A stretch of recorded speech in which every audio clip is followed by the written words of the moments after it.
Welcome to Wholistic Wisdom, live awakening your inner healer. Today, I have an incredibly special guest, Dr. Todd Ovokaitys.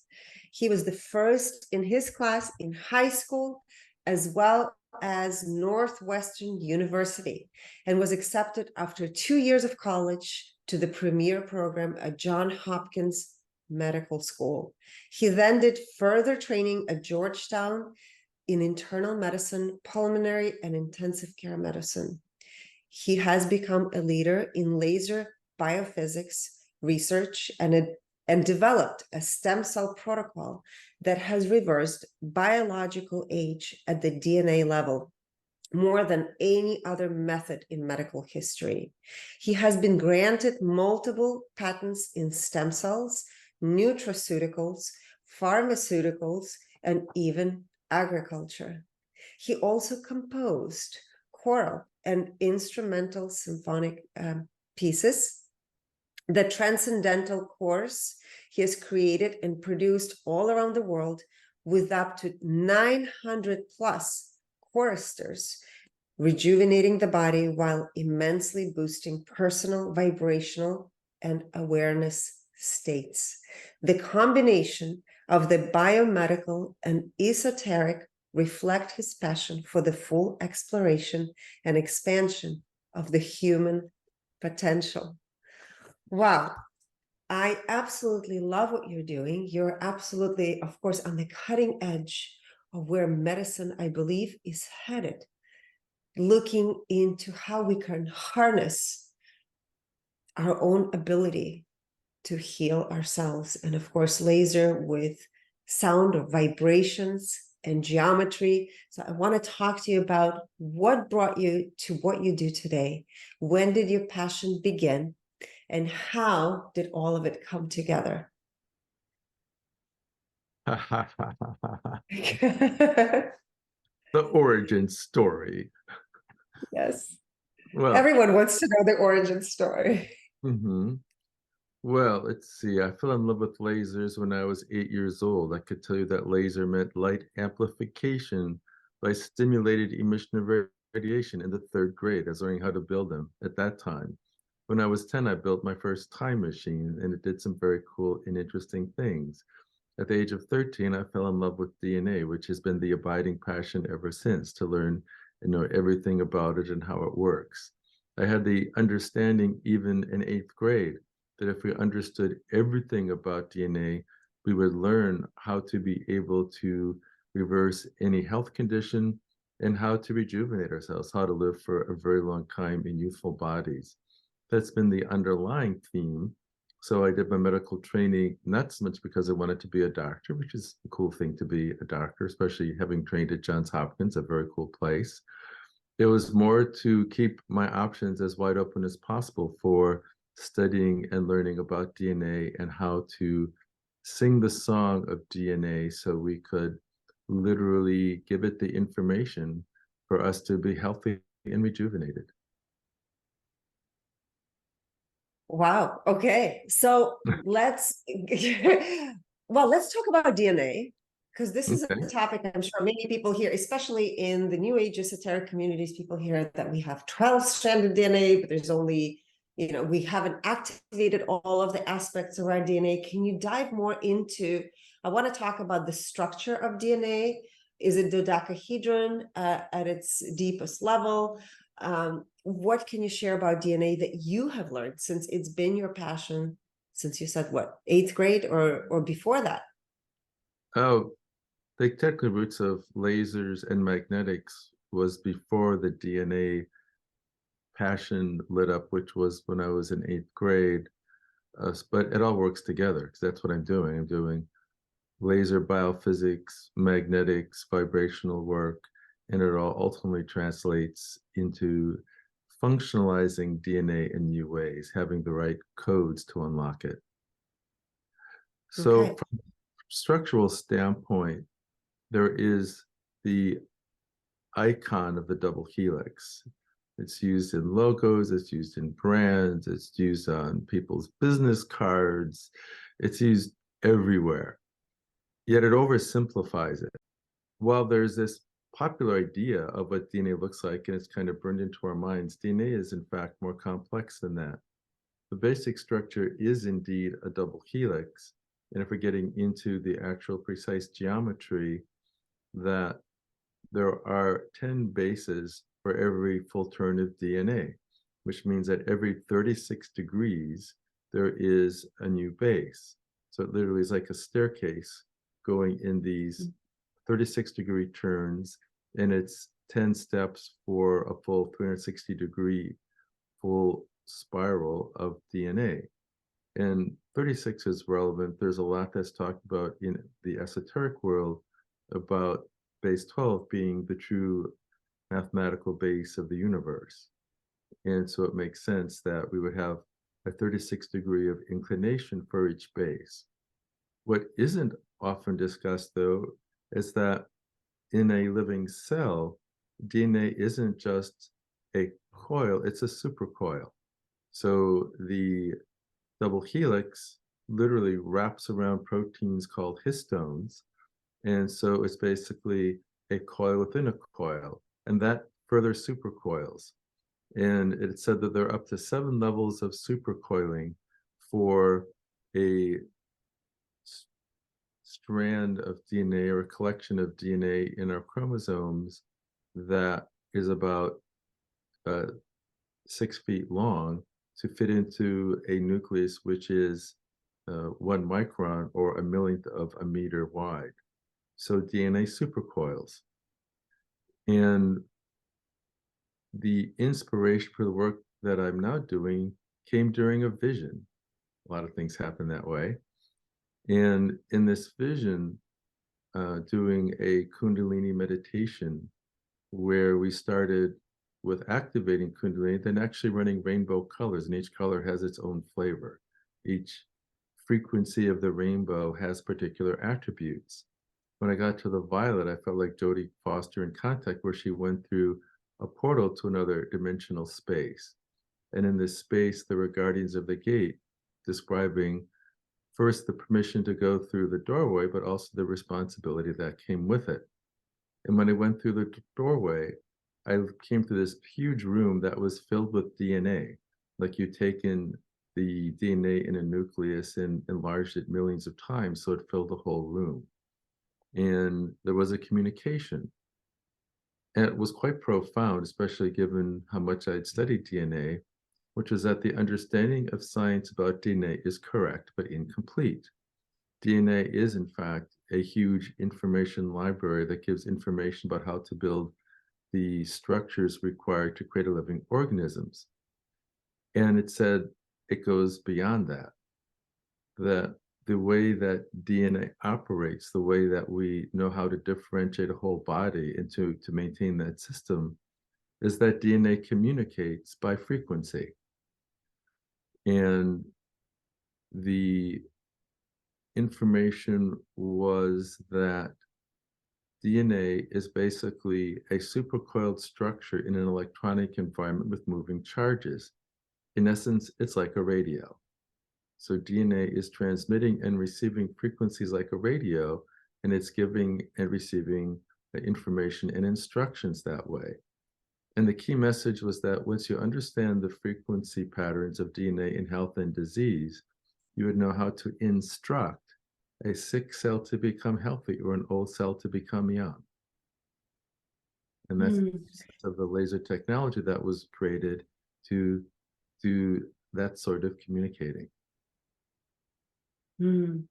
Would you say, so my understanding of how energy informs, or what informs our DNA, is from the unseen world, which is the field of infinite potential, infinite information, the ideal blueprint of everything that exists in this reality. It is, as you said, vibration and geometry that informs. Would you say it's the geometry that is with the vibration that informs the DNA of the steps needed to take in order to maintain a healthy body, in order for the process of creation to take place, right? Because at the moment of conception, there is this guiding force behind all of it. that brings that information and informs the cells to begin the division process, which is process of geometry as well. Can you go a little bit deeper into that? Well, it depends on how deeply down the rabbit hole you want to go. As deep as you want. Well, the deep structure of reality is far more profound than is it's so profound it's even hard to comprehend the real structure of the reality in which we live. And frequency and geometry are intimately related. Anytime you have a physical structure, even basic physics says it will have a natural frequency. So a physical object has a geometric shape, whether it's straight lines or curved lines, and it has a volume and it has a composition. So based upon its shape and its composition, it will vibrate in a certain way. If you ring it like a bell, it will tend to settle at a certain frequency. And that's the frequency that would be the fundamental resonance of that structure. So everything that is physical in the universe will vibrate at a particular frequency, and you can entrain and energize that system by playing either that primary frequency or one of the harmonics of that frequency. So we get into fundamental frequencies and harmonics. And you can often drive a fundamental frequency with a harmonic of that frequency. It's a little harder to drive a higher frequency harmonic from a lower frequency, but you can multiply things in a way that you can create an effect that way too. The basic concept for understanding would be if you play guitar, for example, and you're tuning your guitar to an A440, that if you hit a tuning fork, a string on your guitar, that's the one that resonates, is the one that will ring. Or if there's a piano, it'll be the A440 string that will vibrate. But you also might get some vibration at the A880 and the A1760. So there are intervals. So everything vibrates, everything has its fundamental frequency. And the way you communicate with frequency is to match the resonance of whatever that system would be. The deep nature of reality is quite extraordinary. Have you heard of the concept of the 0 point energy? Of course, yes. Do you know what that really means? It's the point that contains absolutely everything within it. It's the harmonizing, it's the point of where all information is imprinted in that and also is birthed from. I'll give you a more technical description. Okay. So let's go into the vacuum of deep space. The temperature is almost absolute zero. It appears like there's nothing there. There might not even be a single atom of anything, or maybe there's a hydrogen or two or a few that are in there. So it looks like absolutely nothing, and it seems like nothing is there. However, let's just take, say, a cubic inch. Since we're in US, not metric, I could do a cubic centimeter if we were talking in Europe. And what's happening in that cubic inch of apparent nothing is that at every single point within that volume, there is this continual massive eruption of what are called virtual photons.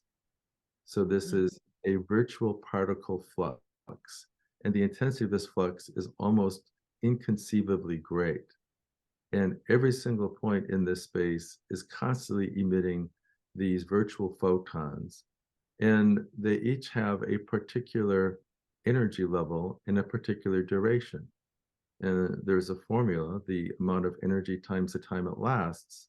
If it doesn't exceed a certain threshold, which is conditioned by something I'm sure you've heard of called the Planck's constant. It can be a very large energy for a very short period of time, or a larger energy for a longer period of time. But if it doesn't cross that threshold, it remains virtual, which means we don't actually see or perceive it as physical energy. And these virtual photons are being created in all different energies, in all different directions, all the time. If you summed up the vectors, so a photon has a vector quality, which means it's not just an amount of energy, it's also a direction. So if you summed up the energy and did vector addition of all these vectors in this cubic inch of apparent nothing, it would sum to zero. So that's the real meaning, the deeper meaning in terms of technical description of why it's 0 point. Because it vector sums to zero, it appears like nothing is there. However, if you added up the energy of this massive flux at every single point and converted that virtual energy to physical energy, and then used Einstein's equation E equals mc squared to create the amount of mass that is in that energy, the amount of virtual potential energy in a cubic inch of apparent nothing would create orders of magnitude more than the mass of the whole known universe. So everything that we see, all the matter we see, even all the energy that we perceive, is the tiniest, most minuscule fraction of all the energy that is present. So anything that's physical emerges from what would be called the virtual vacuum. So when you hear about vacuum energy, that's what it's referring to. There's a massive amount of energy. And if you could literally take one vector direction of all that energy, you would create literally almost unlimited energy to use. So that's the trick of vacuum engineering, is to harness some of that virtual energy and physicalize it. Yet we do have a universe with stars and planets and galaxies that are clustered throughout the universe, and some argue that we really have a multiverse. That's a whole different discussion, maybe for another day, to talk about how there can be more than one universe and how that works.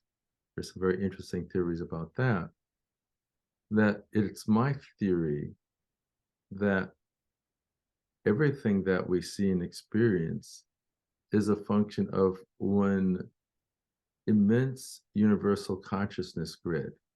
So the power of consciousness to create structured intentional potentials within this vacuum of almost infinite energy density is combining all the consciousness of all the sentient beings in the universe.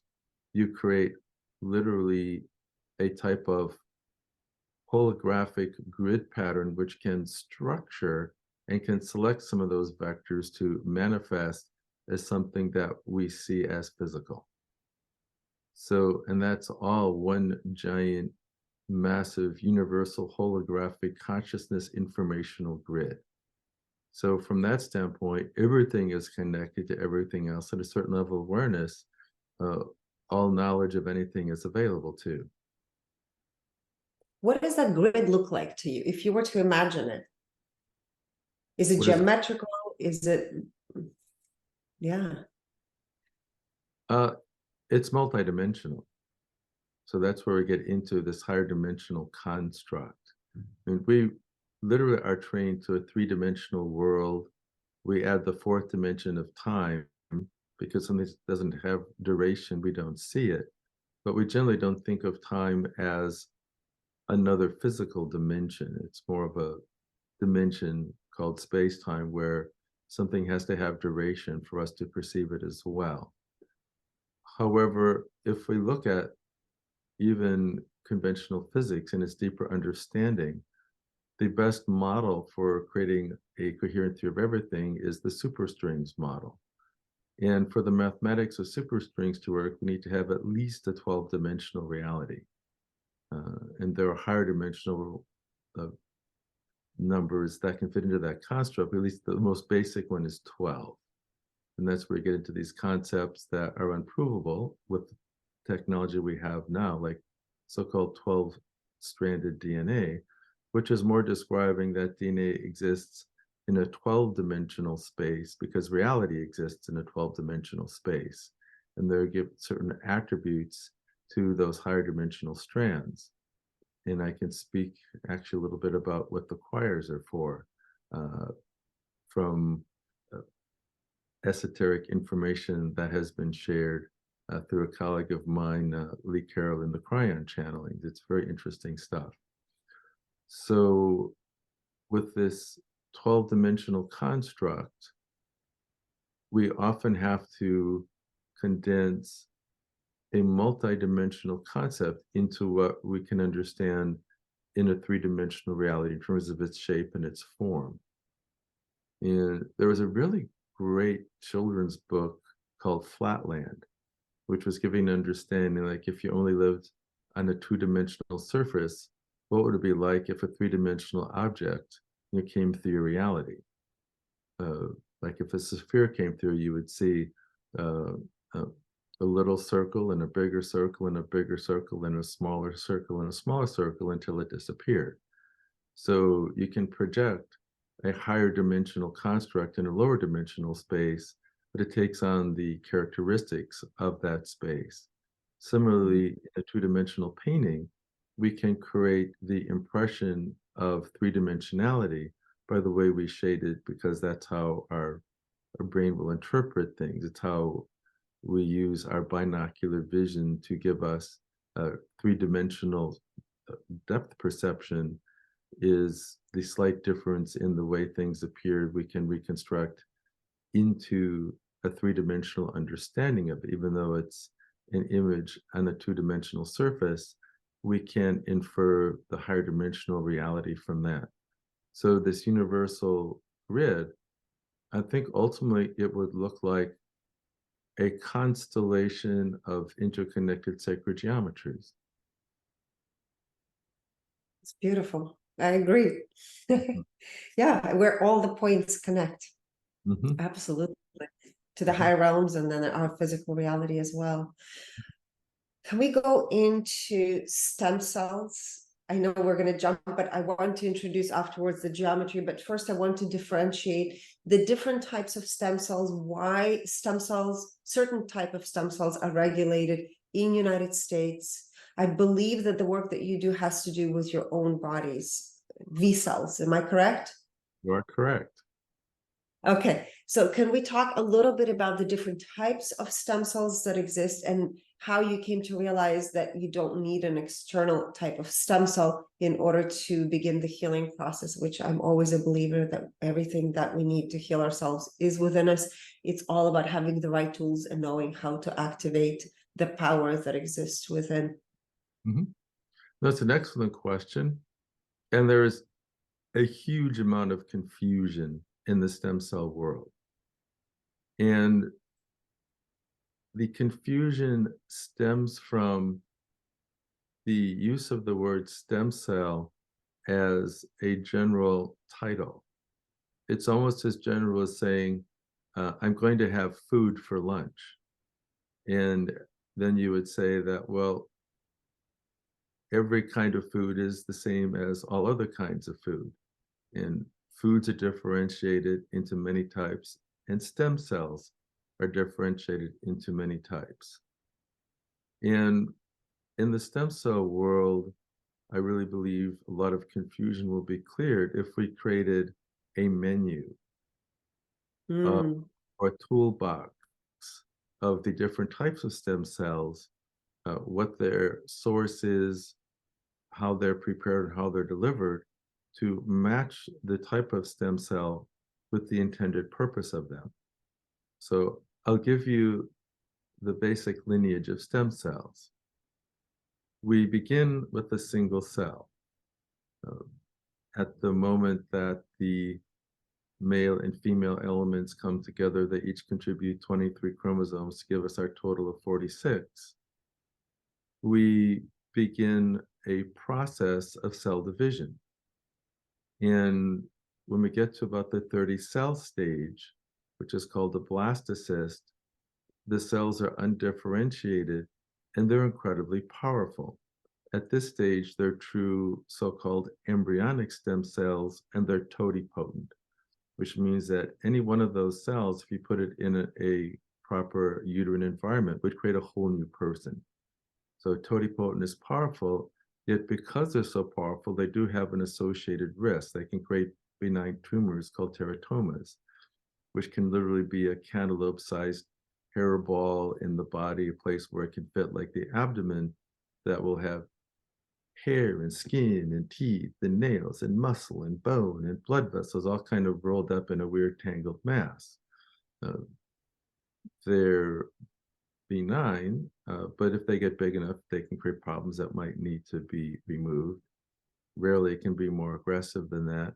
So while embryonic stem cells, if they're true embryonic stem cells, which means they have to be extremely early stage, undifferentiated, they're very powerful, but there is a medical hazard with them, which is why we don't use those. Just beyond totipotent is pluripotent. So at the next level, the cells start going into differentiating into the primary germ layers, which you probably recall the ectoderm, mesoderm, and endoderm. And the three primary germ layers then give rise to particular tissues. So, for example, the ectoderm becomes skin, central nervous system, and teeth. The mesoderm becomes the things that allow us to move in the world: bones, muscles, tendons, ligaments, and cartilage. And the endoderm becomes largely digestive structures. So we have this system where we start with totipotent, move to pluripotent, then we move to germ layers. And the VSELs, and the long phrase is VSEL, or very small embryonic-like stem cell, they are a pluripotent stem cell, which means they can make the three germ layers, which means by extension, they can make any of the hundreds of types of cells in the body. Once you get to germ layer derived, then the cells are really designed to make cells of that germ layer.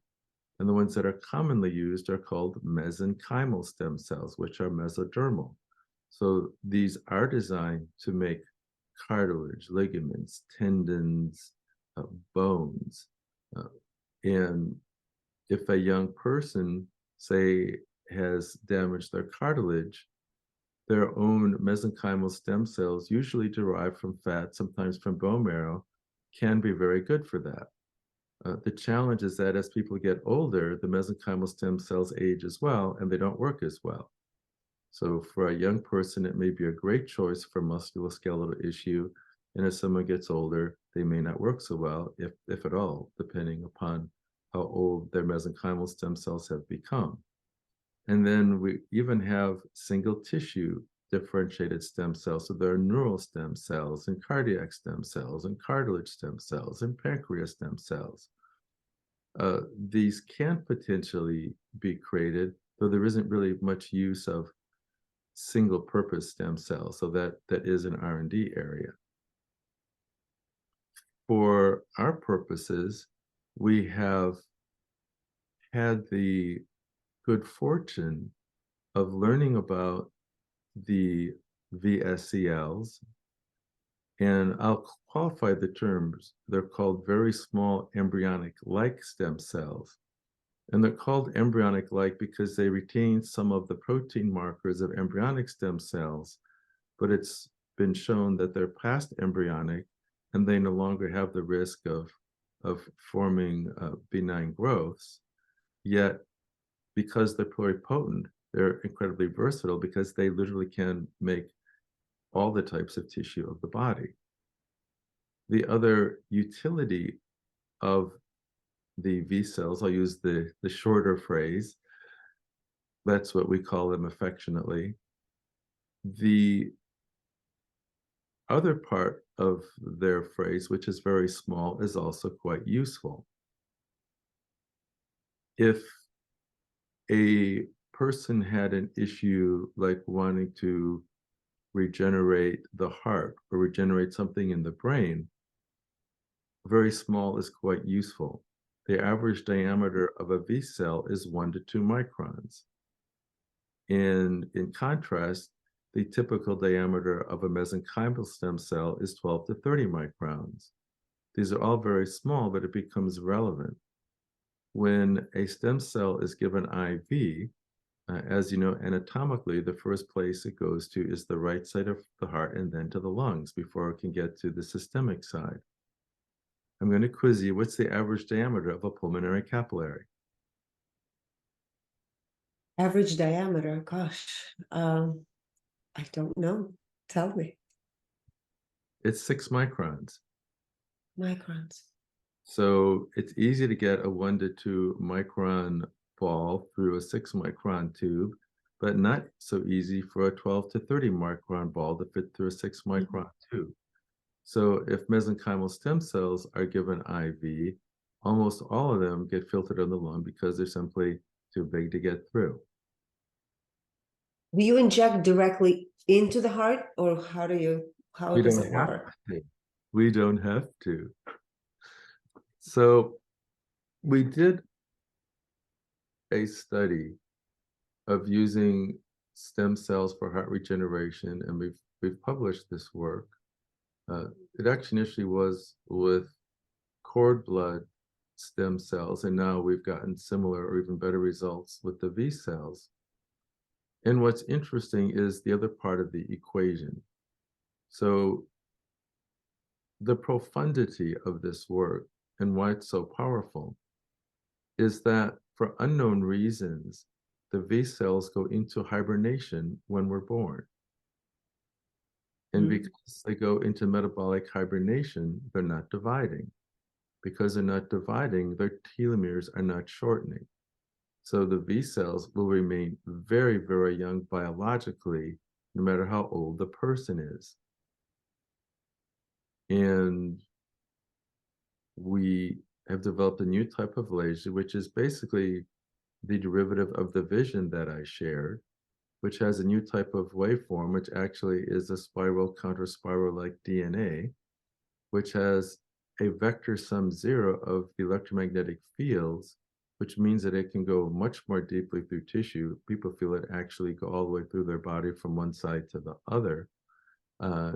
And people can feel it go through their brain. If someone's next to them in their sense, they can feel it go through their brain too. So we create a signal that goes much more deeply through tissue than ordinary laser, which in the visible range would be no more than about 5 millimeters. And we have learned that we can awaken these cells very efficiently. And we published a paper called the Manchester paper, where we showed that we optimized the duration of applying the laser to them. And within 30 minutes, the time it took to study the sample, the countable cell numbers was already more than double.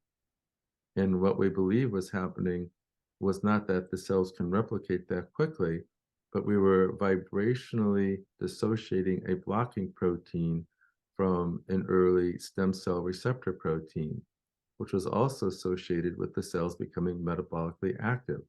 They went from being very tiny 4 days later to having much more cytoplasm, a wider diameter, and they also began to start dividing. So we call this laser the song laser because it literally sings the song of the stem cells, first to awaken them. And then the next part, when we give them IV, they're small enough to get through the lungs and go everywhere. We give them a laser guided signal.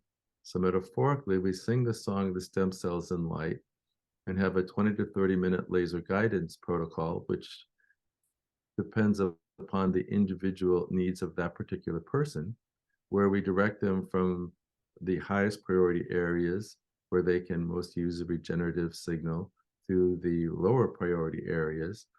And in a quantum sense, we are increasing the probability that a stem cell goes where a person can get the most benefit from them. our most usual protocol is simply an age reversal treatment, because the effect of this treatment is at the epigenetic biological aging clock level, is reversing biologic age by 3 years per treatment at the biological level. And with repeated treatments, we know people that are anywhere from 12 to 18 years younger biologically than their chronological age, and that's just with 2 years of study. And we haven't seen the limit of how much younger we can make people if we apply these protocols. So going back to the difference of having to directly give the cells into the organ. So when stem cells were used, say, to regenerate the heart in heart failure, the results really were not very significant. So studies were done where they actually did a cardiac cath and injected the stem cells directly into the coronary arteries. So you know you're getting them there if you actually give them into the artery supplying that organ. Mm-hmm. What was interesting, and these were largely mesenchymal stem cells, and the result of that was a roughly an 8% improvement in cardiac function after 6 months.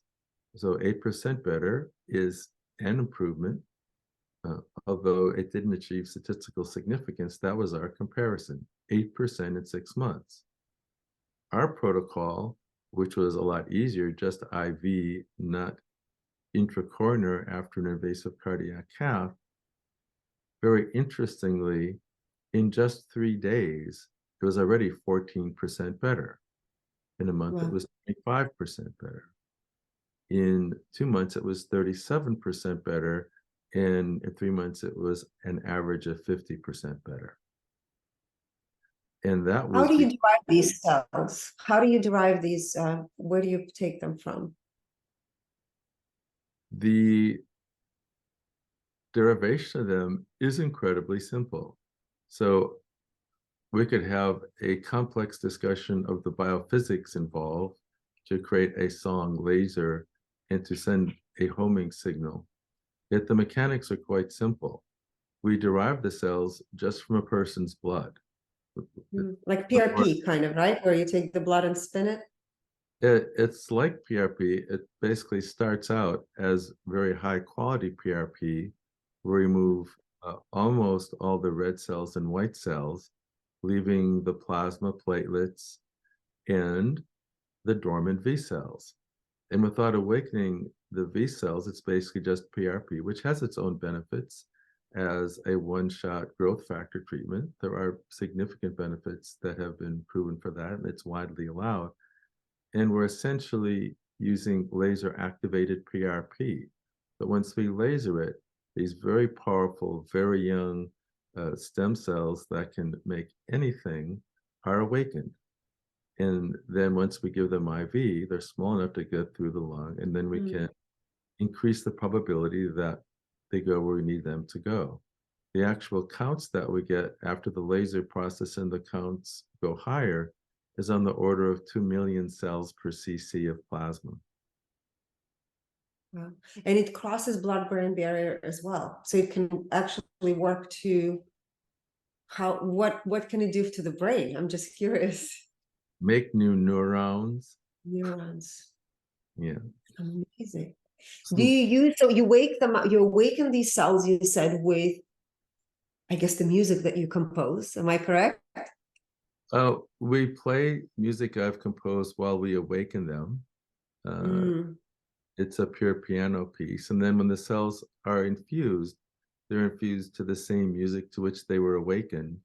And once all the cells are in the body, then we play a whole symphony as a celebration and a ceremony, and then some other music from the choirs.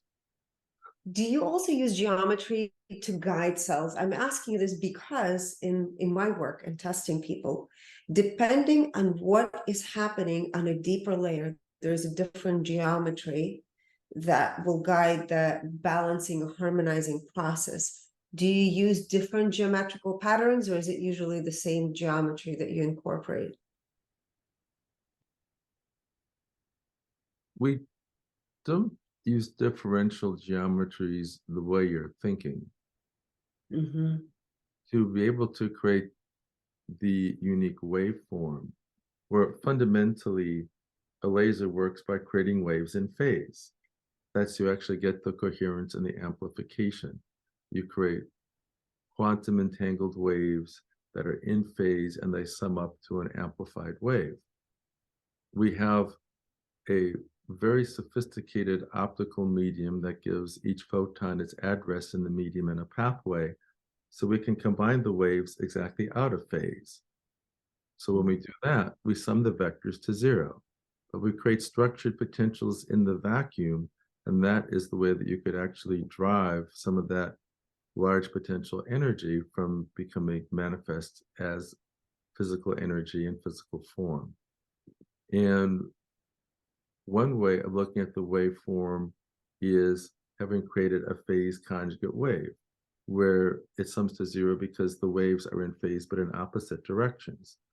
And that's where it gets interesting from the temporal standpoint, because if we look at it as a phase conjugate wave, the wave going this way is conventionally described as going forward in space, but also forward in time. And even by the notions of current physics, the wave going in this direction would not only be going backwards in space, but backwards in time. So there's of a time reversal effect. And then if we look at it more as a type of standing wave, where you have nodes, these are also creating structured potentials in the vacuum of space. And the geometric understanding you're interested in is that a photon also has a polarization cycle. So a photon coming towards you is actually coming towards you in a spiral. But when we create the reverse vector, it's a counter spiral in the opposite direction. So the geometry of the wave itself is a spiral counter spiral, which is in parallel to the spiral counter spiral of DNA itself. Mm. It's a vibrational geometric form that, based on geometry, could communicate directly with DNA, which is why I got into this in the first place. Amazing. Because I always talk about the two different types of spiral. The one spiral that moves things from matter to spirit, and then the other one, the opposite, is spirit to matter. So the fact that you're doing both, or is it something that you intentionally did, or it was a result of the work that you were doing, and then it just kind of was a realization for you It emerged from the vision.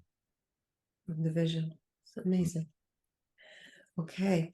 For example, so you talked about anti-aging benefits. Of course, these stem cells can also be applied to regenerate heart, as you talked about cardiac failure and things like that. Where else have you seen, for example, it being applied in treatments, alternative treatments for example, cancer?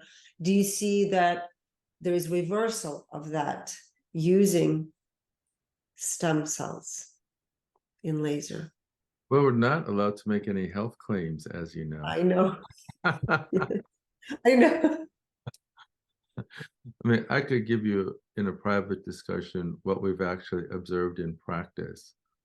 And we're starting to work with the FDA for certain fast track applications. Using this method, we've seen great success with reversing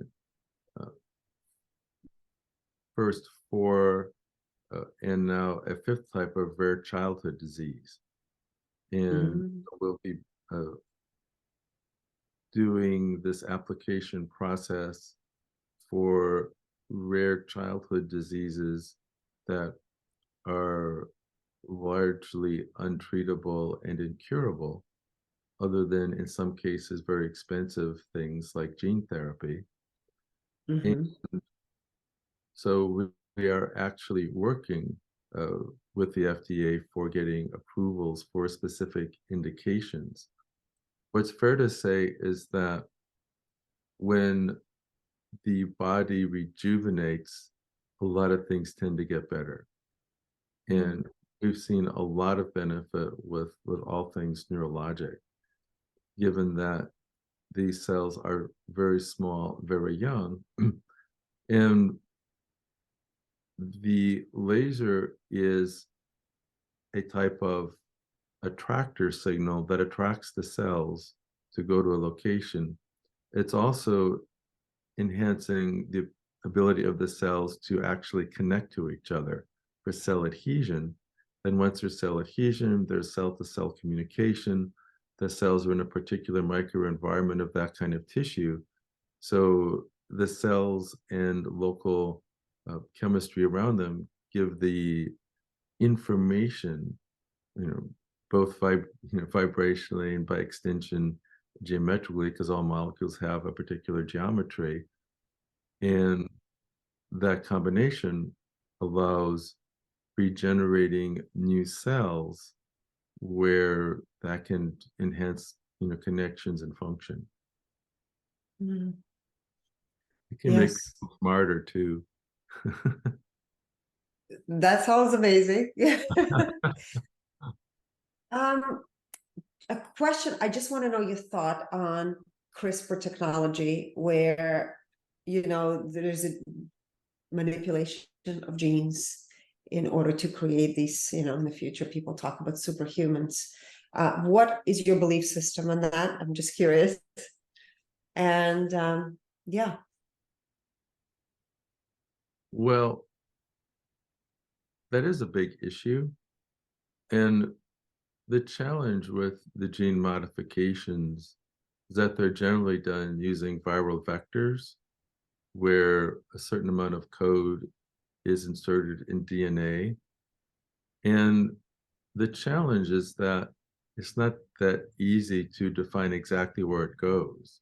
So it might go in just the right spot, or it might go in a spot that's going to create some challenges with the cell information and regulatory mechanisms. There have been benefits using that technology in certain gene therapies. There's always a long-term question whether you're going to activate something you don't want to activate, if something went into one part of the DNA versus another. So I think it's going to be an adjunctive tool, whereas for many things, I believe we have methods to provide the missing information without creating a risk of activating things we don't want to activate. Yeah, no, it makes sense. And I can go a little further on that. We have almost all of our experience using a person's own cells. And when you awaken very young, very powerful stem cells that can become any type of cell, I mean, in general, the body's going to be more functional, more resilient, especially if people combine it then with diet, lifestyle, yoga, meditation, martial arts, physical training. I mean, it's not just reversing biologic age, it's also, the way I look at it, you have turned back the clock 3 years, you can literally relive these 3 years biologically. What are you going to do at that time? Like, what this are you going to do? What lifestyle changes are you going to do so that at the end of those 3 years, you can be an enhanced version of where you were before. And then you can do it again and see like what kind of up leveling that you can experience, what things can create that you might not have created before. So there's that aspect of combining the discipline to become an enhanced version of yourself. And virtually all of our experience is with using the person's own original template. They're dormant stem cells that have been in reserve for them awaiting to be awakened. We just have developed, by chance or good fortune or synchronicity, a very efficient way to both awaken them and how to enhance their likelihood of going to where a person will get the most benefit from them. I was just in Israel during the war to do a treatment for this amazing baby in Israel. I managed to get in and out during the ceasefire. I think I left just as the ceasefire was ending. And this baby has a very rare disease called progeria, which is a genetic disease of the most accelerated aging that has been seen. Aging is 10 times faster, and the average survival is age 12, succumbing to the diseases of old age. And it's very rare, only 1 in 20 million people. And I was invited to see if I could do anything for it. And I really have developed a protocol. And this is the one circumstance where we would use a different source of cells. The challenge with this baby's disease is that the nuclei are unstable. And it's really bizarre. A single letter change in the code from an A to a T at a very precise location on the first chromosome, that one letter change in 3 billion bases creates a cascade of effects where the protein that supports the structure of the nuclear membrane becomes disorganized. So the membrane structure is disorganized, the membrane blebs and bulges, cells can't divide properly, and DNA damage is accelerated. So his own cells are all quite dysfunctional. And we managed to find one of her siblings who was almost a perfect match. Now, for a major organ, you need essentially 100% HLA match. But for these early stage cells that are present in cord blood, and there's a lot of work in cord blood transplantation, especially in bone marrow transplantation, that for these early stage cells, a 50% match is sufficient for those cells to incorporate as the person's own. And she had a brother who was a 90% match, almost like getting cells from an identical twin. So we're literally providing the missing genetic information from her healthy brother whose cells are perfect. And she's been getting better and better the past few weeks. Amazing. Wow. Incredible. How can people find more of the work that you're doing? Do you publish anywhere? Do you write? Sure. And we'll be publishing Yes. a lot more this year. We've got a lot of case reports and case series to publish, and some more basic research coming as well. The best place to go is my personal site, which has our publications in print. So they can go there and see full text articles, which is simply, What's your website? Yes. it's drtoddo.com. Oh, So pretty easy. Okay. drtoddo.com. So Perfect. Dr. Todd's what I usually go by. We added an O because there are other Dr. Todd, so drtoddo.com. So it gives some basic information about what we're doing. It has 4 publications that are in print, some basic science, some clinical, 2 review articles, one about the VSELs themselves, and another about a review of anti-aging techniques in general. We have another publication that is now in print. Actually, that's the anti-aging review. So that will go up on the site, and we have a number of other things that are in the works for publication, but that'll be a good basic place, and it provides some contact information, an invitation to have a free book I've written called Growing Younger that talks about some of the nutraceutical research we've done that also has significant regenerative effects. Beautiful. And what are your daily practices that you incorporate in your life to stay mentally clear and feeling the best that you can? Well, I do my own protocol roughly every quarter. So I have been one of the people with a pretty big difference between chronological and biological age. I'm quite a lot younger biologically than my birth date. I do meditative practices I do a type of Indonesian martial arts called Merpati Putih, which enhances sensory perception. So you can do things like see blindfolded. I've done 2 of the 3 levels that they offer. At the 3rd level, they say we enhance our super sensibilities even more and could do things like break steel with your bare hands. Wow. So that's a method. In the US, it's called VibraVision. They say each level increases your chi by a factor of 10, and you learn how to send out a wave of chi and create an internal screen to see things around you, even blindfolded. So I love that practice. It's really a big amplifier. I do physical training. I've got a great trainer who's been a trainer for world champions in 5 different sports. His trainings are incredibly good. It involves a whole nutraceutical program, most of which I make myself. We have laser enhanced supplements. We didn't really talk about that, but we've done clinical trials on a dozen different formulas with very good results. And that is called gematria.